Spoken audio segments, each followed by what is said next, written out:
Hey everybody, welcome back to RPG Imaginings. Now, it's only been a day since my last video, but mail came early today, and it is mail from Lightning Source. And so let's go ahead and bust this puppy open and see what we have in here. Those of you who follow me on Twitter know what this is going to be, but this is honestly a print-on-demand supplement that many of us had been waiting to become available on print on demand for literally years. And I think it's worth noting here that a lot of people, especially for small amateur publications, don't realize how incredibly difficult it is to POD certain books, and the files have to be right, everything has to be correct. So what do we have here in the box? We have the Armies and Enemies of Dragon Pass. This was released first on DriveThruRPG in PDF form years ago. And as soon as it came out, people were clamoring for a POD version of it. And with my understanding is a lot of really hard work working on the layout, working on the files, especially since, DriveThruRPG has been going through some hefty cost increases with the pandemic.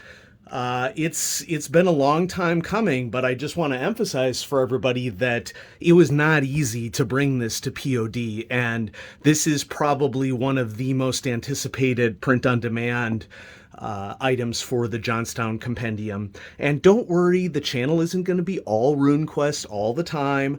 I have plenty of Call of Cthulhu things and other role-playing games to show on the channel, but this came today, so you're getting the video today. So let's take a look. The Armies and Enemies of Dragon Pass.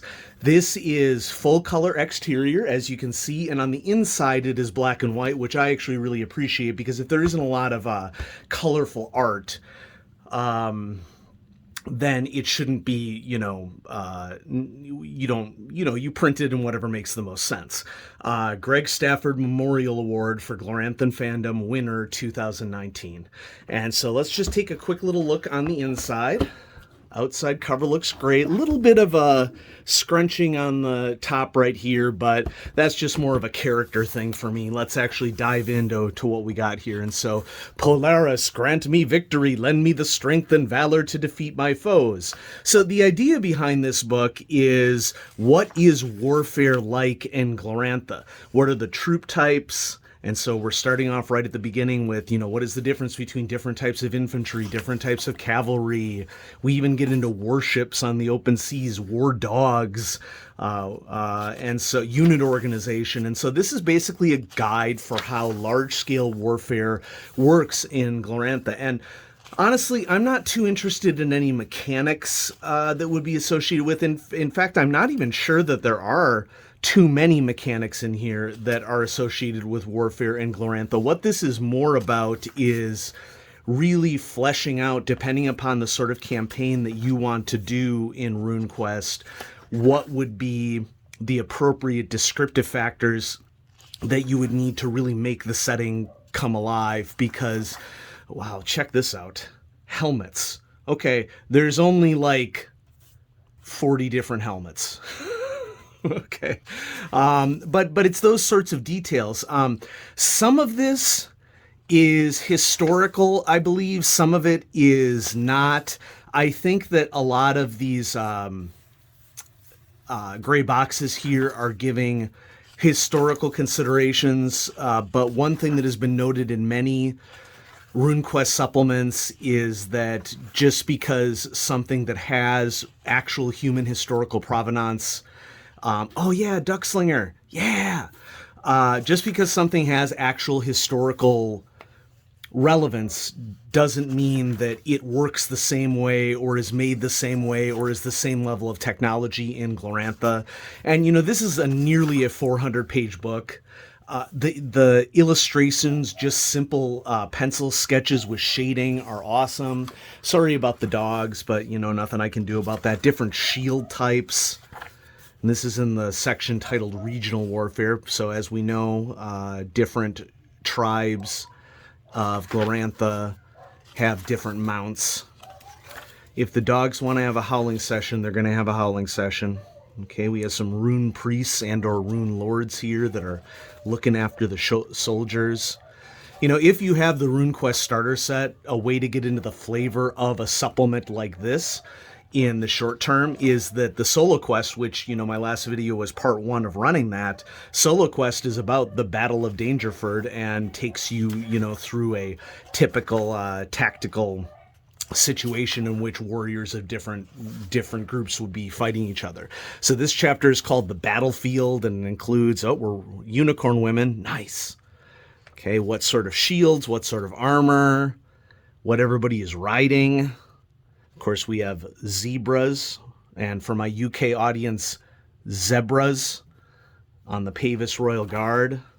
Hex, yes, wasp riders. I've been wondering about those. It's nice to see it illustrated.